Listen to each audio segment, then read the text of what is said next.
Ladies and gentlemen, no more round this, round that.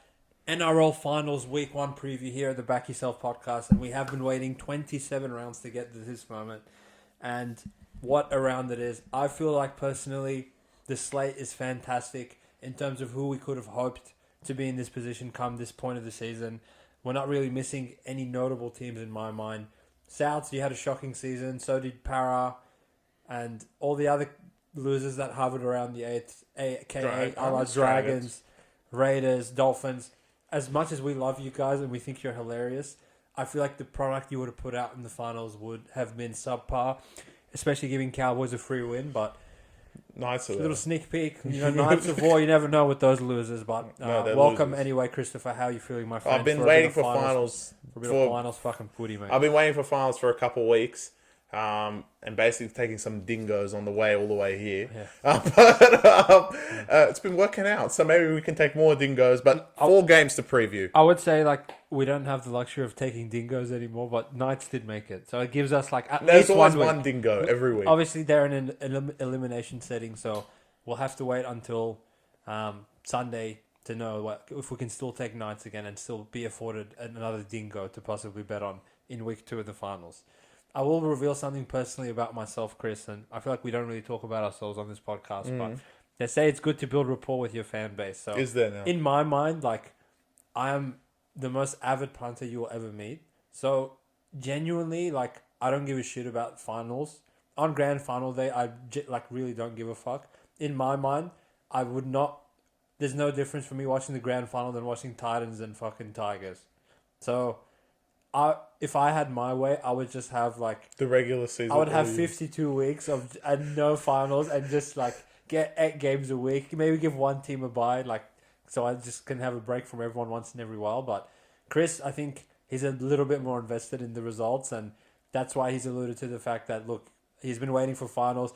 I've been trying to ask him the past couple of weeks, what game are you most keen for? And he's just given me the cold wall because he just doesn't give a fuck about anything really until the palms get sweaty and the games get important.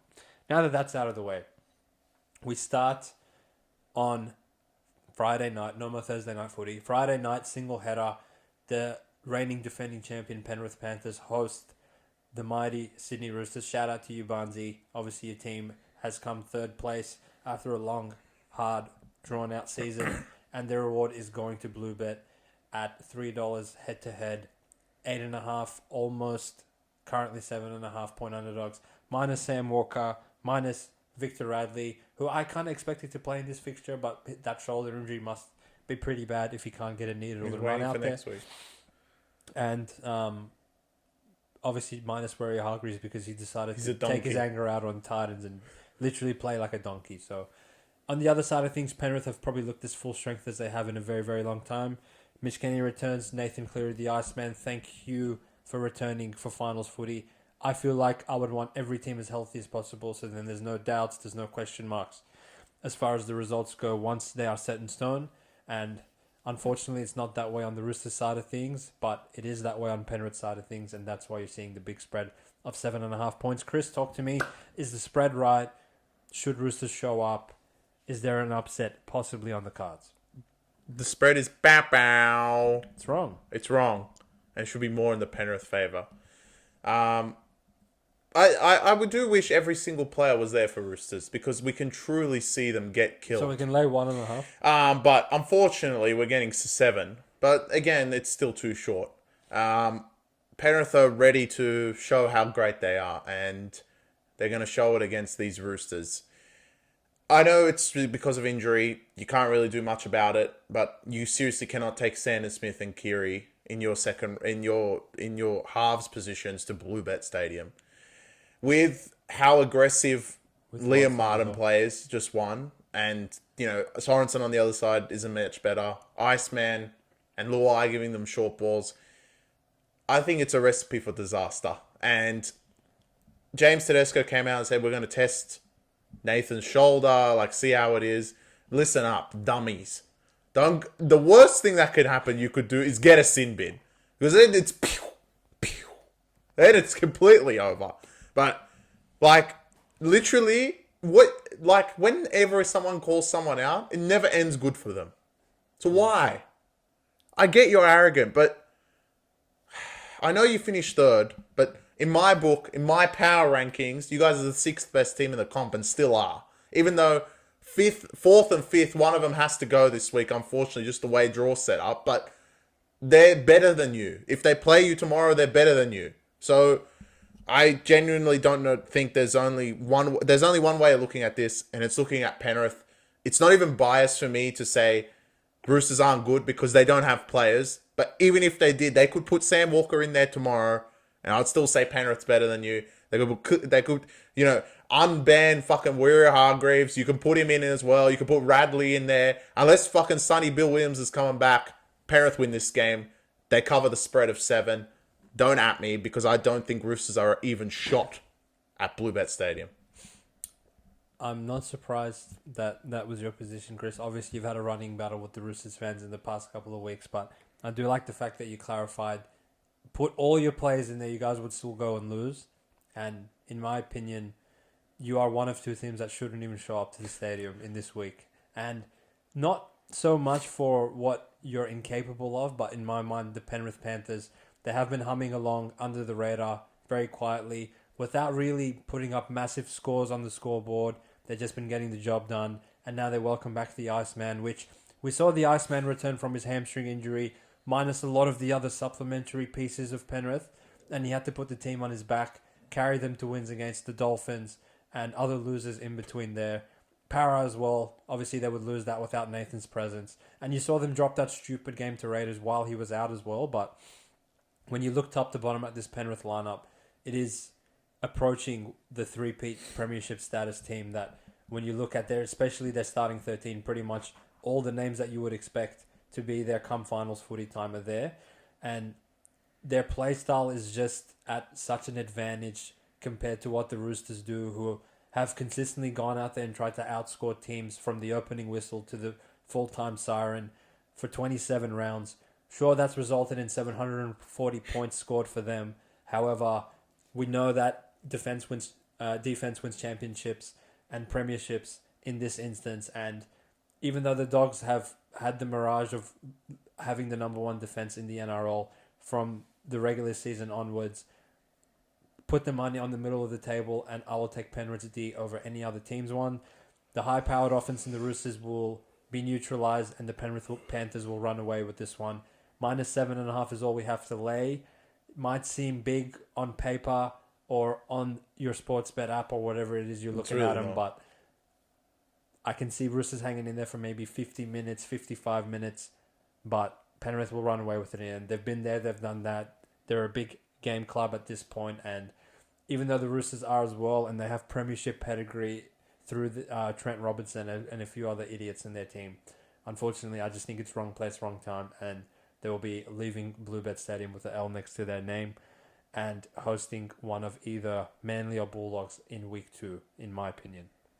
I agree. I mean, how many of these close games have Roosters won? Like, when the scoreline is, we know it's going to be close. Penrith want to play it close. They want to play defensively. Think about how many of those games Roosters have won. I can't think of it on the top of my head because I'm not a fucking genius, but most of the time they fucking lose, don't they? I would say, Chris, like, if Under Duress was going with the name and not trying to actually win the spread bet, I would possibly contemplate putting Roosters under duress this week. Obviously, there is another team that deserves to be under duress from the world, but I don't think Roosters are actually that far behind of a candidate for that title this week. Knowing that you've won one of your last 20 games against Melbourne and Penrith, 20. That's 5%. You tell, like, I would argue that probably even Titans and fucking Tigers have a similar record. Like, I get that Penrith have three-peated, and I get that Melbourne are always in the top 4, but you're the Sydney Roosters. You have enough talent on this roster to not be 1-20 against these teams. So, make it 1-21. In my opinion, with the effort that they should go in week 1 with, I could see why you would take the points with the Roosters, especially if this gets to 8, and knowing that Penrith want to play this close because they know they can sneak out a win if push comes to shove late in the game. Maybe on the boot of Nathan Cleary, if the game's tied late or whatever. It's him versus Sandon Smith, for God's sake. But I really don't think it will even get to that position where Roosters can have a chance to win this one late. Especially if they give Penrith like the first try. If this gets to 10-0, 12-0, Roosters are going to start throwing the footy around like inbreds, and they're just going to make errors and fall into Penrith's trap of what they want you to do when you go to Blue Bet. And I really don't see a path of victory for them, in my opinion. Well, I think once it gets to the 60 minutes, I think that's what's going to happen. And Roosters probably lose this game. You know what? Fuck it. For value, take 13 plus. I think full time might be 26-14 or something. You're not going to quite get to that 13 plus. Yeah. I'm gonna go 13 plus. Fair enough, mate. We'll see what happens to your mighty Roosters. Speaking of not 13 plus, the second best game of the round, even though it is not a knockout game, which usually the knockout games all are, but Cowboys Knights doesn't even count as a game. It is the Melbourne Storm hosting the Cronulla Sharks in the 1v4. I kind of am a little bit disappointed in the schedule makers that they didn't put the team that came first playing on Friday. I feel like generally in previous seasons they have done that. Maybe like if you guys notice that we're wrong on that, put it in the comments below. But in my mind, I feel like whoever finishes first generally always gets that first. I think standalone it's game. Because Sharks played on Sunday, so they're going to give them a little bit more chance. Okay. That's my only thought process. I don't mind that. It would be a bit tough to go to Melbourne on a 5-day turnaround. Of course, it is. But Melbourne did finish first, so you got to give them that praise. And if they're always on Friday, I don't know why they're not. But anyway, it is 4 p.m. God. That has been confirmed as the time. It's usually 5:30. Again, they've changed the times, made it 4 p.m. so they can play backyard footy, basically. And the Melbourne Storm are 9.5-point favourites against the Cronulla Sharks. In terms of lineups, what we saw today, wow, everyone you could actually put in is available. Okay, Hazelton's not there, but big deal. Cares, yeah. Everyone else is there that needs to be there for both sides. So there's not really much to call out from there. Now, I guess the question is the spread right or wrong on this one? And I think they might have made a small error across every single bookie, obviously, because this is my theory. Is that they should swap the Cronulla line with the Roosters line. Because I believe, at this point, Cronulla's value. And everyone's going to say they do nothing in finals. But often, what people do forget, Sharks may lose, but they keep it close, don't they? They may lose, but they keep it close, regardless of who they play.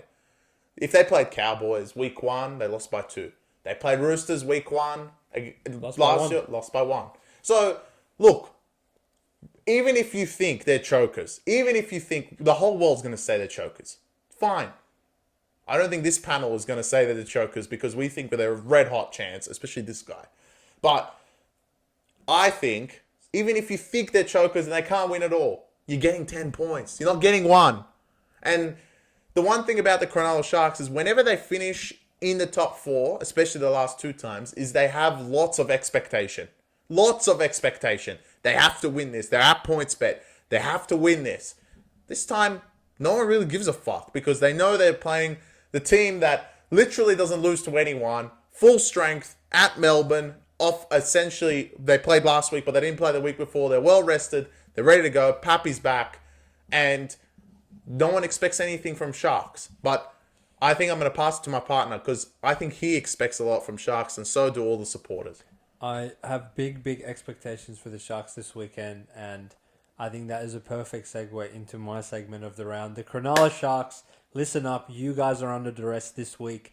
Getting 10.5 points in the finals game when you started this season 11-1. You've been in the top 4 from start to finish. Never ever looked like dropping out, even though you had a blip in the radar in the middle of the season.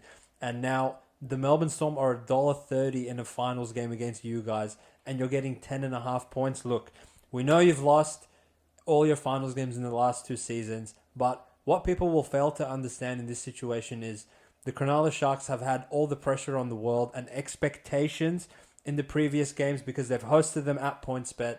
They've been expected to win, and I won't lie to you, they have crumbled under the pressure and they have started shaking when the games have gotten closer. But there's really not that much of a gap between these 2 teams that you can put Melbourne minus 10.5 points in a finals game when, in my opinion, Sharks are live underdogs to go to Melbourne and repeat exactly what they did in Week 10 and ambush the Melbourne Storm and book themselves a date in the preliminary final where they would be one win away from the grand final. So under duress this week, the Cronulla Sharks, I'm putting you pricks under duress. You better play for me. And if you lose on this game more than 10 points, I will come and absolutely flame you guys. But I believe in you. Let's go, Sharkies. I'm on your side. Let's go. Well, I'm on your side too, mate. I believe the Cronulla Sharks will definitely cover this game. And in terms of expectations, this is one game they won't have it, which is odd in the finals. But next week they're going to have it all over again if they do end up losing, because there's no reason to lose to Cowboys or Knights, especially being back in Sydney. Especially if it's Knights. Well, especially if it's Knights. But they don't lose. They'll never lose to to Knights. But that's, I guess, for the next point. But as terms of Melbourne, look, literally, you win this, you basically got one hand on the trophy. And I feel sorry for that side of the draw. So, I mean, we're going to speak about it more on the elimination side, because they have the mission of, going to have to play one of these prelim teams off a bye. The toughest side of the draw is Dogs, Manly, and Roosters or Penrith. And the winner of the Roosters and Penrith game is going to go through a war. The winner of the Dogs, Manly game is going to go through one of the biggest games of World War III, basically. Then the loser and the winner of those two fixtures are going to fucking kill each other again. And then Melbourne's going to be at home doing this.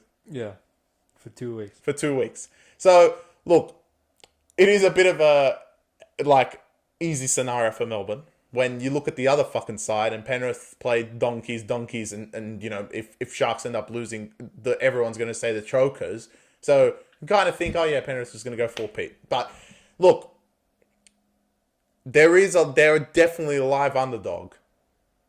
And it's never as simple as it's going to be Melbourne, Penrith. And I can't see Roosters doing it. So, does someone have a chance to beat one of these teams in a prelim? Possibly. If we get Sharks, Penrith, maybe. It's a tough scenario. And Sharks, when they were 10-1, they got absolutely pumped, right? So, you can't really say, oh yeah, Sharks have done. But again, they're probably going to get 8 points at a not home ground. It's not a Bluebet. It's going to be at NZ. So, a bit different. And then, like I said, for the other side of the draw, if any one of those teams, Manly, Dogs, Roosters, Penrith themselves, make it out of that side and go to Amy Park and beat them, then they might as well just give them the trophy. Well, actually, I'm going to come with a hot take, and I'm going to say whoever wins this game will win the whole thing, in my opinion. If Sharks win this game, they'll win the premiership. If Melbourne win this game, they'll definitely win the premiership. Because as you illustrated, Chris, on the other side of things, whoever loses this game, it's going to be so hard to eventually probably go and play Penrith off a bye and then have to beat whoever you just lost to in the grand final. You would essentially be expected to go and beat Penrith and Melbourne or Sharks in back-to-back weeks after losing, playing the second week, playing at a rest disadvantage in the prelim, and then obviously playing probably at a rest disadvantage again in the grand final. So I think whoever wins this game will win the comp. Well, I think because the other side, I mean, we didn't allude to it in Penrith Roosters. Whoever ends up losing that game...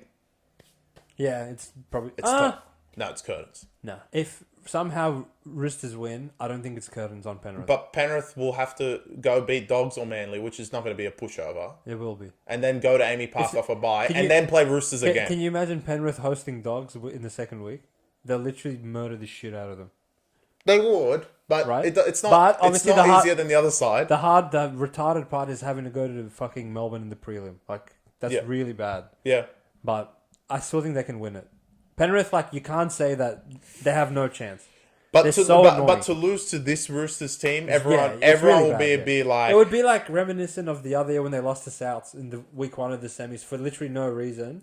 And everyone wrote them off. And then they went to Sunshine Coast and beat the Melbourne team the year after Cameron Smith retired for no reason again. And they had the luxury of playing power in the Souths in the grand final with the accountant at fullback, actually. Shout out to Blake Tuff. But yeah, I don't think there's a scenario. But that was...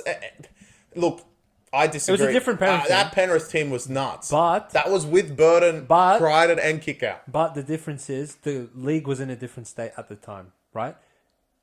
If that South team that lost in the grand final played in this NRL right now, I think they would win the whole thing.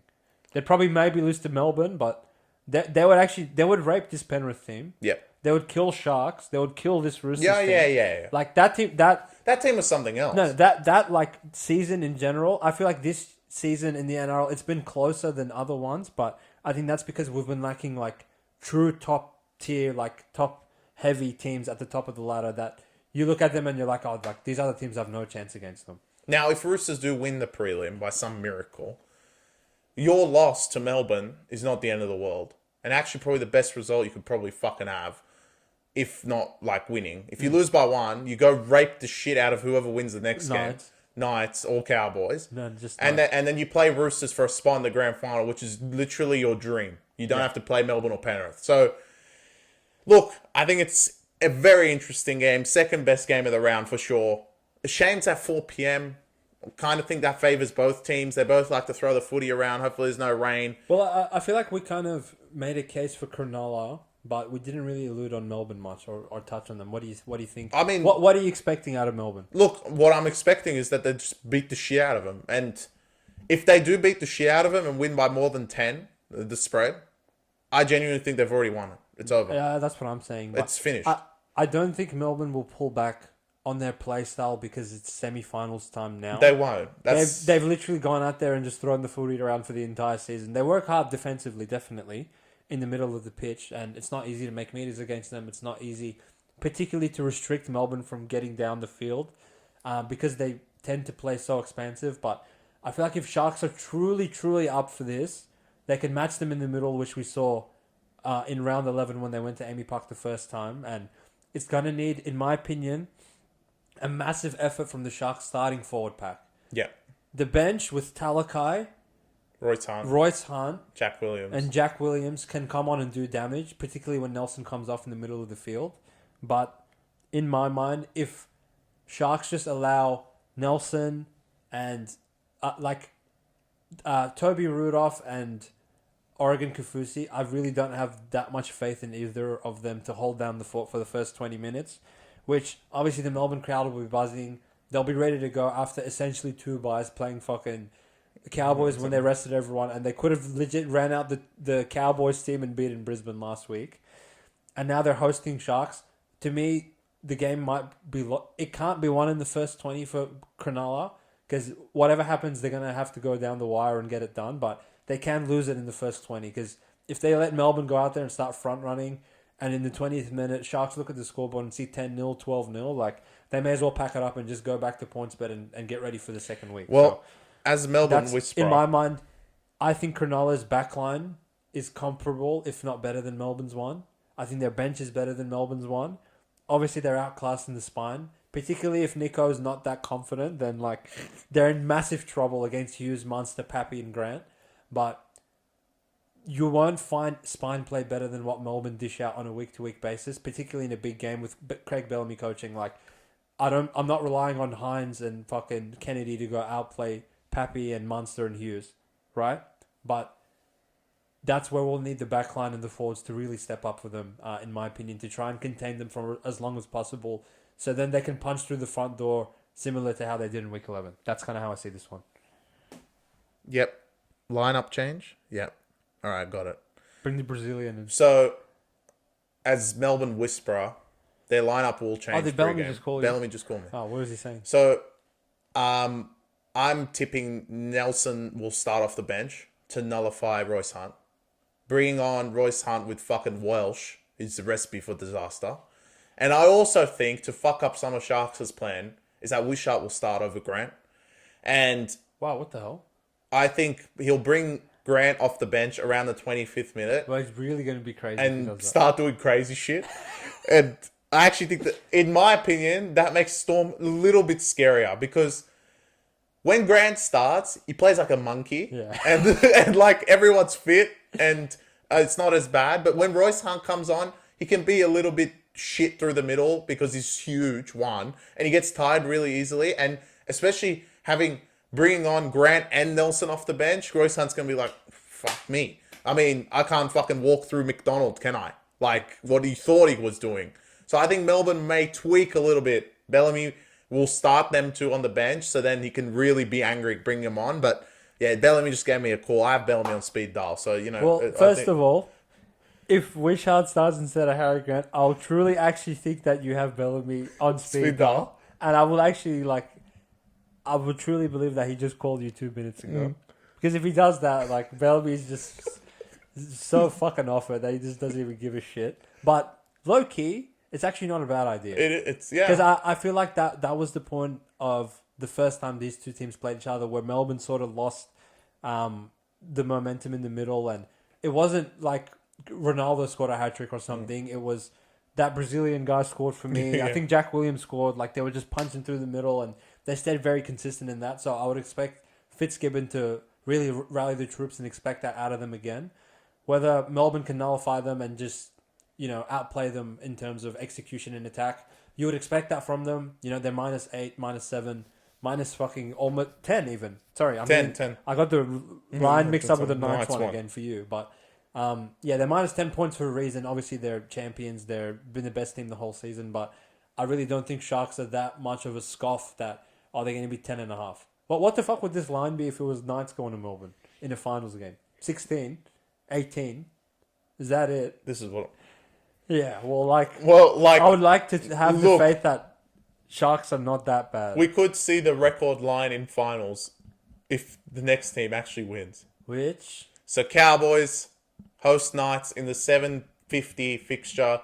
The most pointless game of finals because obviously Knights are there. Yeah. But Cowboys are also there. They deserve I have no choice. I wish I had a choice. Say it with your chest. Because if Roosters had players, I could put them as upset alert and be like, you know what? If they fuck it up, I can come and scream at them. I can win in both ways, similar to how Dogs beat Broncos. Fuck that. Say it with your chest. Now, I can't say Sharks because this guy took them. And Dogs Manly is obviously the game of the round. And to be honest, I'm not confident on either side. So, sound the fucking alarm. The Newcastle Knights will go to Townsville and beat the Cowboys. The 15-7 Wonder Kids. The Cowboys will be defeated and knocked out week 1. It's Cowboys. Is there anything really to say about this team? Everyone thinks they're good now. I mean, do you forget that this team lost to Para without Moses? Lost to Brisbane when everyone was beating Brisbane. And we showed that Brisbane are fucking garbage, as per usual, throughout the whole year. But you know what? Cowboys found a way to lose to them. And Cowboys throughout the whole year have had little games of brilliance. And I think the last couple of weeks has been a facade of them being brilliant.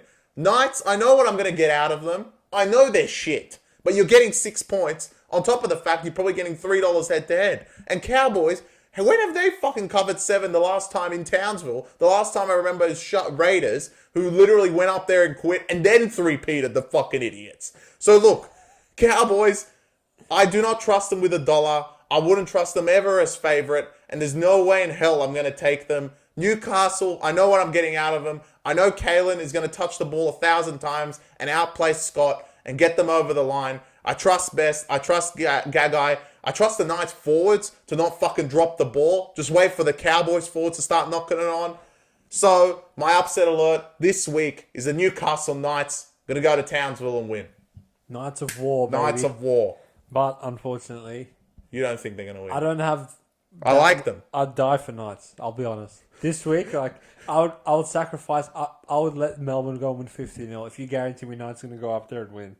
Because everyone's going to see this real Chris and then they'll be like, oh, why does Chris hate Cowboys or whatever? But the true loyal pod followers know from round 1 I called out these losers. And I said they're really not that good. And there's just been a huge mirage appear out of nowhere with Cowboys that you look at the stats and you see, oh, they have 7 wins out of their 10 games against the top 8 team. No one else has that. 70%, bro. They're pretty good. All right. You guys went and beat Roosters for no reason. Great. Literally the most pointless win of the season up to date. And that's a season where Raiders beat Penrith. And, no, sorry, Dragons went and beat Melbourne. Yeah. I still would put that Roosters win as more pointless. You beat Penrith, but that was when Penrith had none of their origin players. and that Penrith team also lost to Dragons. So, like, they're very beatable. We've seen that. You only beat Melbourne because no one played, and you still conceded 32 to fucking Lazarus and co. You beat Dogs twice.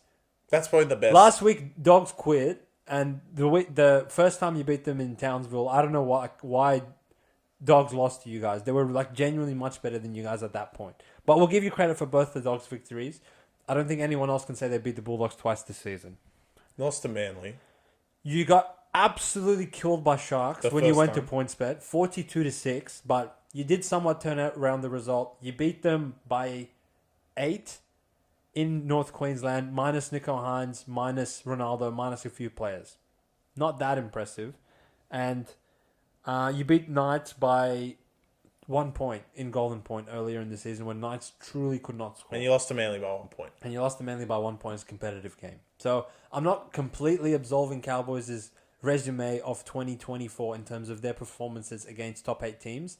I'm just somewhat bringing it down maybe one peg that they're not the best team against the top 8 that the stats would imply they are.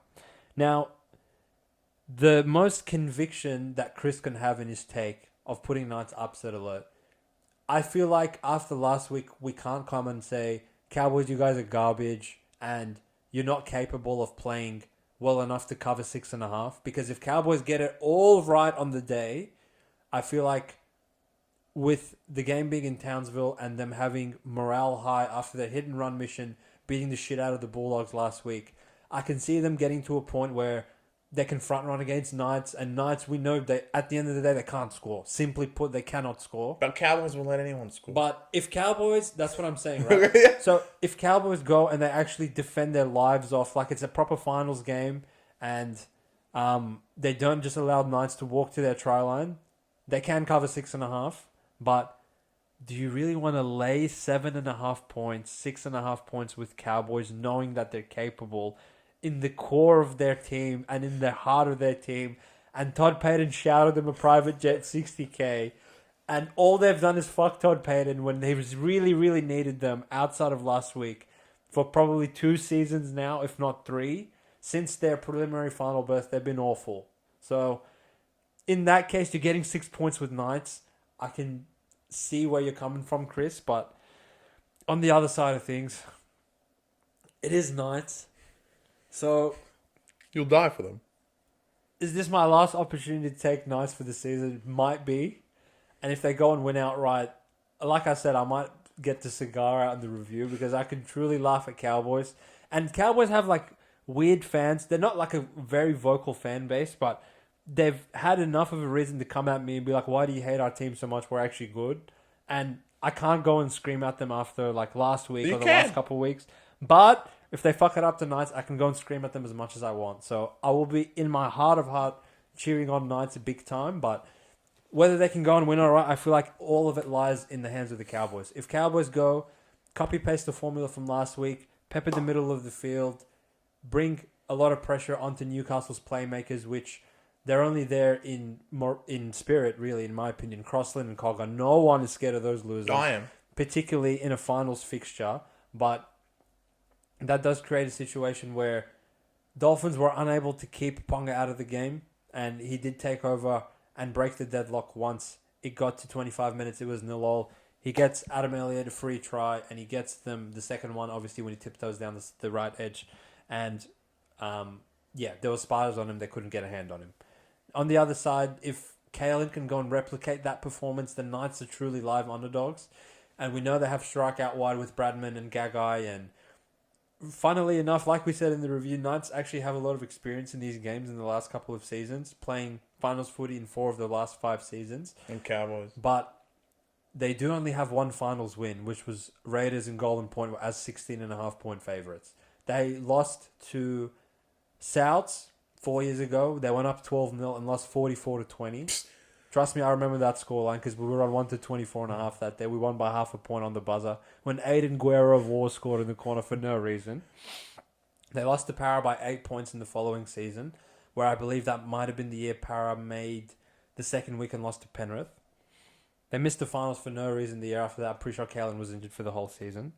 Then they beat Raiders and they got absolutely smurdered by Warriors. So while the finals appearances are great, I'm not sure you can say that it's really done much for them because they just fucking lose every single time outside of the 1 point win to Raiders. So, are they due a win in the finals, Chris? I feel like they've done enough to constantly get there and put themselves in a position where, look, if you had to go to Brookfield, like, you cunts may as well not even show up. But you actually got lucky enough to the point that Cowboys beat the shit out of Dogs last week. And now, there's variance in Cowboys where if they went and played Dogs again, I know Knights are going to throw in the towel and lose to them. But if Cowboys go and just start messing it up, anything can happen in this game. Well, anything can happen because Cowboys, right? And you're going to take the points in an anything can happen game. You made a good point around Cowboys' stupidity. But you know what? Like I think we've said enough about them. But we'll both have cigars if Knights end up winning this because truly, there could be a comedy scenario if Melbourne end up playing Knights. It could be the game of this decade. If it does, Chris, we're on record right now. Whatever the Melbourne line is, I'll lay it. Yeah, I don't care how big it is. I don't care. Put it 24 bookies. Yeah. I don't care. I'll take it. It's Knights. But look, Kalen is the man. He's the one that's going to win it for the Knights. Mate, if you want any more hype for this game, other than you getting your team to the finals, is that imagine going there and fisting your old Cowboys with your fucking garbage Knights team, nowhere near the caliber that they are. And these motherfuckers went on a hit and run mission with their private plane. Hit and quit mission. Hit and quit. That's what we'll rename it to, the hit and quit mission.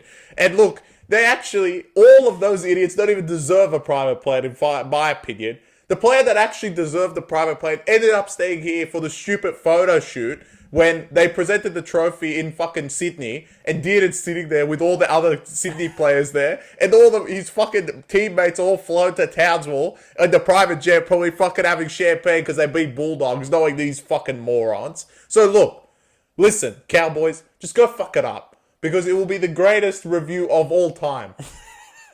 All time. The review is only going to be half of it. The review of the whole season will be something new. Yeah. Because we literally called it from round one when you beat the shit out of Dolphins for no reason that you cunts aren't that good. Everyone has a mirage that thinks you're good, forgetting their stupid losses back in the season. And now you cunts are 7-point favorites in a finals game. Nah, I'm good, bro. I'm happily going to take Knights with that. Yeah. And I feel like historically when teams win games throughout the regular season, but they allow weird and bad habits to creep into their game. There's a reason that Craig Bellamy is the greatest coach of all time. There's a reason Wayne Bennett is considered an all-time great coach. These coaches demand excellence from the first minute to the 79th minute of the game. And when you see 50-0 on the scoreboard and you see Bellamy throwing shit in the coach's box because one of his dog dick forwards dropped the ball again, that's like... You know that there's never a moment of reprieve with these organizations, clubs, coaches.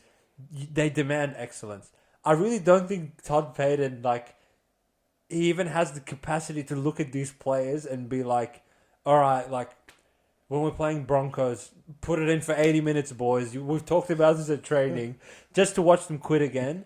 That sort of stupid play, in my mind, you can only get away with it for so long before it catches up to you. Now, whether it happens this week or the following week, or somehow if they make the prelim, whatever the fuck happens, I know Cowboys will fuck it up at some point because they fucked it up the whole season, and after 26 rounds, you are what you are. I don't believe teams can just flick a switch and turn into gods, which is what obviously Cowboys have just been made out to be that, because I know on game day they're going to close 8 at 8.5.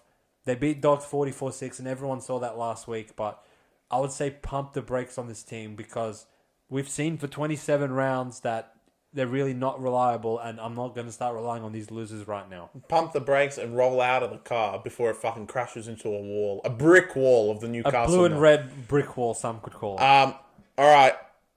Everyone's ready for this. All right. I think game of the round could be the game of the year so far. Grand finals coming, some big prelims. Next week's going to be huge, whoever wins this. Bulldogs Manly, Accor Stadium. I mean, you're not going to get 80,000 there, but it's going to feel like 80,000 for Manly because there's going to be a fuck ton of Bulldogs fans at this game.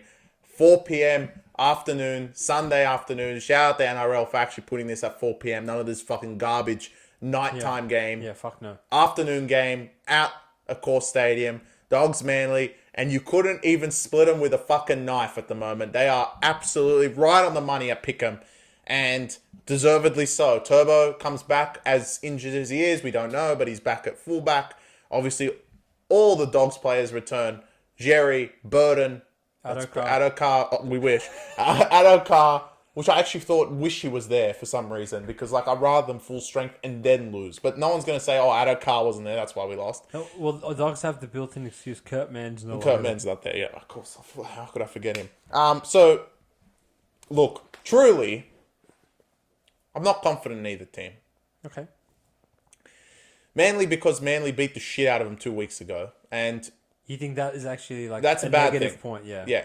Because, look, Dogs, on top of, literally, I will never understand this season if you've gone 9-0 in the regular season until you played Manly at home, and then go boom, boom, boom, lose 3 games in a row at home. Which truly shows to me that the whole season was a mirage. That you just were hot.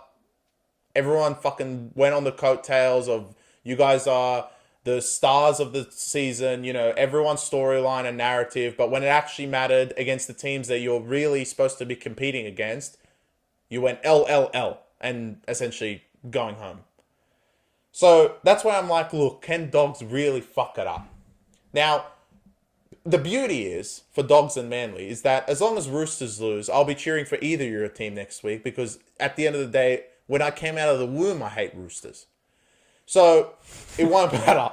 But this week, of course I want Manly to win, because I think Manly are, in my opinion, the 4th best team in the competition in my power rankings, behind Melbourne, Penrith, Cronulla. And Knights are literally... I would put Knights as the 40th best team. I would put Knights below, Raiders. Literally. But they're not far in front of them. The only point difference in front of them.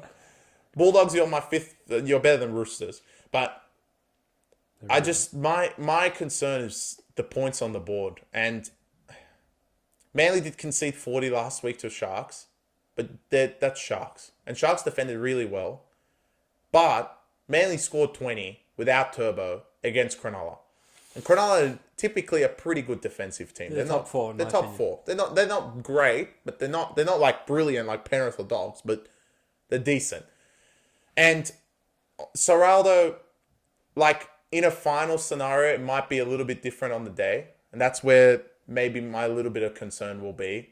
Seabold, I know he's an idiot, but... He's a professor, though. He's the professor, but luckily, he's able to lean on Cherry Evans and Jake Trbojevic, who have been there, done that, been in these games before. And we know what we're going to get out of this game. Kick long, defend hard, tackle hard, probably unders. Maybe not because of the weather, but I'm assuming unders because they're just going to go out there and fucking kill each other. Whoever's going to come out of this is going to have bandages everywhere, maybe a few injuries, have to rehab to ready to play Roosters the week after. But it's going to really be such a big game in the war for both these teams. Not confident in saying this, mainly because you beat the shit out of them 2 weeks ago. And I can't, honestly, Dogs, to lose 3 straight at home after everything you did is really bad. But I'm going to say my Manly Seagulls are going to beat the Canterbury Bulldogs and put this season completely away for them. Truly because I believe in the Manly offense and I do not believe in the Bulldogs offense to execute correctly in the finals. Throwing the ball at Jerry or Kikau it works in the regular season, but it hasn't worked the last 2 weeks, and I don't think it's going to work week 1. So I believe the Manly Seagulls will be progressing to the second round of the finals. In the situation that your prediction is accurate, Chris, how will you feel come the review of the Bulldogs this weekend? I'll be harsh because they did finish 6th. So from where they were projected, obviously my take is going to be harsh because no one thought they would finish 6th. But in terms of the totality of their season, I'm going to fucking kill them because all those garbage games you won when we faded you the entire time, all came into reminiscent towards the end of the season because Kurt Mann was out. Incredible. Yeah. I have a few shout outs to give, so I'm just going to get them out of the way. Zarafos brothers. I want my analysis to be concise and on display for the world to see. So first of all, shout out to the Zarafos brothers. Because I don't even know if they're watching their teams out. They probably just don't even. No. This is just a test to see if they're actually watching. Yeah. So you boys give me an Instagram DM if you are watching. If not, I'm off you. No more shout outs next year. Shout out to Chris. Shout out to Ben Sabara. And Seabass. Shout out to No. Paragon. I don't want to hear about Seabass. I like him. Shout out to Gus Gould and shout out to Bitcoin. The greatest investment since Bitcoin, who essentially Tom did and grabbed Bitcoin and just pegged it out of the field last week, which really made me laugh. Now, on to the game.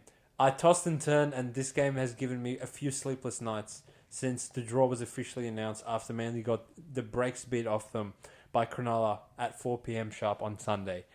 And I watched Manly open at $2.05, and I was like, just hurry up and change it to pick'em because we know that's what it's going to close at. And it's a pick'em now, and I guarantee you will not move a cent either way of the spread for the next 5 days. So now that that's set in stone, I really made cases for both Bulldogs and Manly in my mind the last 3 days. And an epiphany hit me probably 3 hours ago before I got on this podcast. And it's actually my highest conviction pick of the entire weekend. And I will put my life on the line for this, because I'm very, very confident in this. And Chris, fortunately for you, we'll be cheering on the Manly Seagulls come Sunday afternoon. They're going to send the Bulldogs packing. They're going to send them home. And they're going to give them their third straight L to end the torturous 2024 season where they covered 55 weeks in a row with an L to Manly, an L to Cowboys, and another L to the Manly Seagulls. And they're going to pack it up and they're going to take it home. They can build that off it going into next year, sure, and they still had a good season, but it's about to come crashing out. To see out the whole Addo news, I'm not going to comment on it because I don't give a fuck. He's not playing. We know he's not playing. Skelton's in, which is better than Addo anyway. Which is actually better than Addo anyway, because Addo, his top speed in the last 5 weeks has been 5 kilometers an hour, and all he just does is surrender at the side of any players in front of him. He just falls on the floor like this. So that's actually not a loss in my mind. Jacob Carraz will soldier on with the shoulder injury where it looked like they needed to amputate his arm last week, but he is named and he's expected to play. Obviously, Matty Burton is back in the orchestrator. You know, the audacity of Serraldo. He actually has the orchestrator named in the extended bench.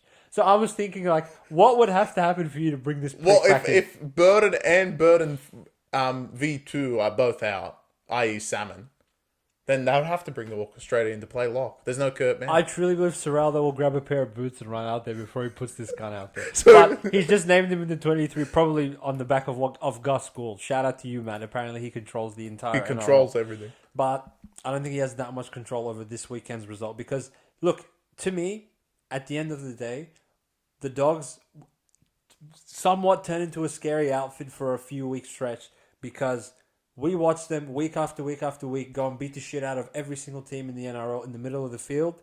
And I was told they're the fittest team, they're the most prepared team, they're the best coached team, and there's nothing you can do with these guys. They will roll over the top of you. And part of the reason me and Chris came on and faded these losers for 50 weeks in a row was every single week, come Tuesday, we would see Sam Hughes, Max King, Salmon, the games that Kikau wasn't there, some other inbred, Bailey Hayward, Kurt Mann when he was there, even though he was actually playing pretty decent. Hayes, whatever his first, Harry Hayes now, he's playing all right, but their advantage that has been so clear and concise for the entire season is no longer a strength of theirs. And I don't think they have another path of victory in them if plan A doesn't work. And in my mind, there's no reason or any suggestion to think why the repeat formula of Manly that worked for them 2 weeks ago won't just go out there and work for them again. In my opinion, Nathan Brown, Lodge, Paseka, Hamoli, Jake Trbojevic, the captain of fucking New South Wales, they're actually genuinely a 10 times better forward as individual players than this Dogs team. And we've seen this Dogs team, in my opinion, run out of fumes. They're tired as fuck because when we consistently said, look, they've been up for too long, we said they've been up for too long for a reason. These are not fucking AI robots that they're just programmed to do the exact same garbage every week and not deviate from it. It does take a toll out of you playing so physically for so long. And in my mind, like, there was no reason for them to bow down to Paseka 2 weeks ago. And there was even less of a reason for them to go and bow down to fucking Tom Dearden's older brother and fucking Nemo. and Jason Tamalo, who plays 9 minutes again, and Nanai. So now that that's happened, I really don't see a definitive advantage for them in the middle. Obviously, in the spine, you would obviously take Brooks, Cherry Evans, and Turbo over Connor Tracy and fucking Toby Sexton. Even though obviously Marnie and Burton are good players, Burton does not have any finals experience playing in the actual halves in terms of him being able to control a game. And I don't think Sexton has ever seen the atmosphere like he's about to see it come Sunday night. Reid Marnie's been there, done that. He's made a grand final. But I feel like at this point, his defense and his ability to get under the opposition's skin is actually the best part of his game, where in para, he just let his play do the talking for him. His service out of dummy half was immaculate. He kicked the occasional 40-20. He'd bring the forwards onto the ball like an absolute wizard. But these days, he's just too busy getting into other niggles with the opposition, and his play is actually garbage, in my opinion. The way he played against Cowboys last week, knocking it on off the fucking, picking the ball up from dummy half and just dropping it for no reason, doesn't strike me as a player that's going to put any fear in me in this weekend. And when push comes to shove, when Dogs get down the opposition's 10-metre line and Manly have to defend their line, I saw them do it 2 weeks ago and Dogs couldn't crack them. Dogs, obviously, I'm not going to hold their attack in too much of a position where I'm roasting them for last week, because obviously the orchestrator played and he's not playing this weekend, so I don't need to worry about that. But Tommy, Cherry, Olakawatu, Brooks, Kola, there's just a little bit more strike across the park for Manly than there is for the Bulldogs. And I disagree with you, Chris. I actually think this is going to be an overs fest on Manly's side of the field, because it will be close and the conditions will allow the game to open up at some point of the game. And I have a bit more faith in those class players for the Manly Seagulls and their ability to generate points on the scoreboard than the Bulldogs. So that's how I see this one. Well, Manly going to go and win, and the Bulldogs... Well, if it's overs, then sayonara Bulldogs. I mean, the worst thing that Bulldogs could happen is that an open affair, because you're playing the wrong offense against that. So you're saying is that I need to send out again Manly score more than 30 points, because they're going to do it again. I really think Dogs have lost their identity, not only in terms of their inability to outfit teams and like just pressure them so much in the middle and have that line speed for 80 minutes, but they've actually lost their defensive execution on their 10-metre line as well. There's no reason, and obviously Hutchison was on the other side of the field, but there was no reason to just let Helam Lukey walk through the to give him like 4 line breaks in one game. I don't think Dogs have done that for 26 weeks. Now listen, Seraldo, I said this in the review because I know these coaches, they think they're smart, but they're not. Don't you even think about moving Crichton to the other side. I know that Skeleton's there, and I know Jerry's there, and I know Kickout got fucking fed last time with this same fucking edge, but wake up. Because Manly are not a team that can only attack on one side of the field. They're going to fucking rape you on both sides. So look, I know you think you're going to be some sort of wizard and put Jerry on the other side and make sure, oh yeah, you know, Skeleton's protected because Critter's there. But just wait for what's going to happen on the other side. So don't do anything dumb. If you do that, then it's easy for me. Like, I don't even need to think about it. So obviously, I love my Manly Seagulls, and I want them to beat Dogs and hopefully beat Roosters, if it is Roosters next week as well, and make the prelim as I believe they deserve. But let's see what happens. Bulldogs, if you're truly cooked, I'm not going to come rape you on the review of this round. I'm going to say, look, you had a great game, whatever happened, blah, blah, blah. In terms of the whole season, though, because your expectation was here, you brought up everyone's expectation to here, and then as soon as you played competent teams, your expectation went back to here again. And that is not good enough. Simple as that. I see it the opposite way to you, actually, Chris. If they lose this game, I will flame them this weekend, but I'll still give them praise in the season review. I'll give them season praise till round 10, round 11. When they were decent and everyone thought they were good. All right, you can make the finals, sure. But when you get to finals, If fucking the day before Knights are going to go to fucking Townsville and win one, there's no excuse for you idiots to not go win. Well, I would look at it this way, Chris. When analysing the Dogs preseason, we literally laughed at every single player they signed outside of Critter. Yeah. And all those loser players that we laughed at, they're running out this weekend. Yeah, but they beat the Bums. We'll get that to the review. They literally, if they lose to Manly, these are the top 8 teams they've beaten. Roosters once who had a send-off. Sharks by 1 point, when Nico literally missed right in front. They haven't beaten Melbourne. They haven't beaten Penrith. They had a 2-point loss to Melbourne and a 4-point loss to Penrith. They haven't beaten them. Fucking Dragons beat them, for God's sake. Why? I don't know. Dragons beat both Penrith and Melbourne, so no excuse. They didn't beat Manly. They didn't beat Cowboys twice. They literally Knights, everyone's beat. Yeah, but they shouldn't beat them. That's the problem. Yeah, I'm not saying they shouldn't. I'm saying no. In my mind, like Manly should actually be minus 2.5. No. I'm not saying like look, Dogs overall. If you look at from start to finish, no one expects them to be here. But from what I heard, literally a month ago, this team was a top 4 side. What has happened in the month?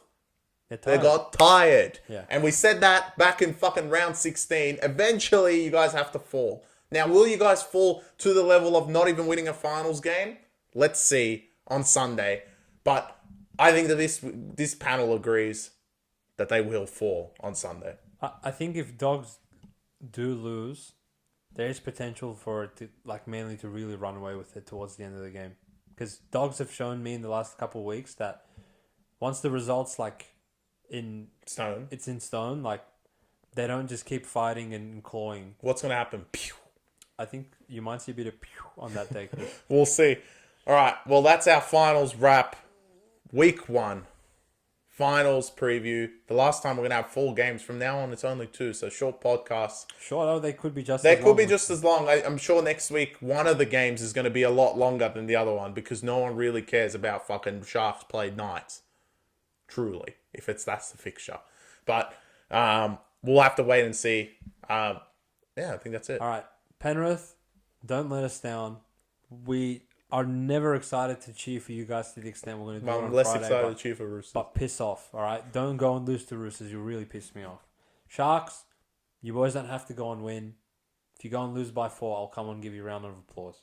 Just if you go and lose by more than 10, though, that will really ruin my entire weekend. Knights, I know no matter what happens, you guys are going to give us a laugh. So thank you. And Manly, don't fuck me over. Please, come on, Manly. Be my boys. You've been so good for me for a whole year. Yeah. One more. All right. We'll see you guys in the review, win, lose, or draw. Hopefully it's a happy one for us. But even if it's not, tune in with us. I guarantee it'll be a good time. Peace out, guys. Enjoy the footy. Peace.